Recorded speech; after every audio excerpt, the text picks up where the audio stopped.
டே 15 நம்ம மீன் வாங்க போகிறோம் கைஸ். இங்கே பார்த்தீங்கன்னா இதெல்லாம் இருக்கானுங்க, அவங்க ஃபுட்டு போடலாம் பாருங்க கைஸ். நேற்று வர செம்ம மழை, அதெல்லாம் மேலே வர முடியல, அதனால் ஃபுட்டே போடல நேற்று. இப்போ தான் ஃபுட்டு போடுறேன் பாருங்கள். வாங்க கைஸ் நம்ம சாப்பாடு போட்டலாம் உங்களுக்கு.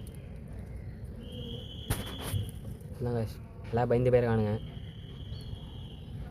ஐயோ பாருங்க கைஸ், அவன் போய்ட்டு வரத்துலேயே சாப்பிட்ருப்பானே ஒன்றுங்க. கோலா வேறு செடியாக பாருங்கள். இந்த செடி நான் எவ்வளோ அழுக வச்சு பாருங்கள் கைஸ். எல்லாம் எடுத்து போட்டலாம் கைஸ், வேறு செடியை தைச்சிக்கலாம். செடியெலாம் எடுத்து போட்டாச்சு. உள்ளே நம்ம மாதிரி பாசம் ஆகிட்டு எடுத்துலாம் கைஸ். மீன் நல்லா சுத்தம் பண்ணி விட முடியல கைஸ். இந்த மழை பெஞ்சாலே இனிமேல் இடம் விடமா இருக்குது கைஸ். இதை பார்த்தீங்கன்னா பல நெஞ்சு தொட்டி பார்த்தா அதுக்குள்ள மாதிரி ஆயிடுச்சு கன்றாவியாக. அதனால் சாயங்காலமாக கழிக்கலாம் கைஸ். கைஸ் நம்ம டைசனும் ஷேடோவும் காணும் கைஸ்.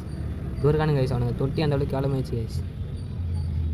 நீங்கள் ஈவினிங் தான் கைஸ் கழுவணும். நேற்று மழை வந்துச்சு, அது கழுவ முடியல. நீங்கள் கன்ஃபார்ம் கழிக்கலாம் கைஸ். கைஸ் நம்ம குட்டீஸாக பார்க்கலாம். பார்த்தீங்கன்னா ஜாலியாக சுற்றின்னு இருக்கானுங்க. இவனுக்கு ஃபுட்டு வருவானு கைஸ். இப்போதைக்கு நார்மல் ஃபுட் தான் கைஸ் போட்டுன்னு இருக்கேன்.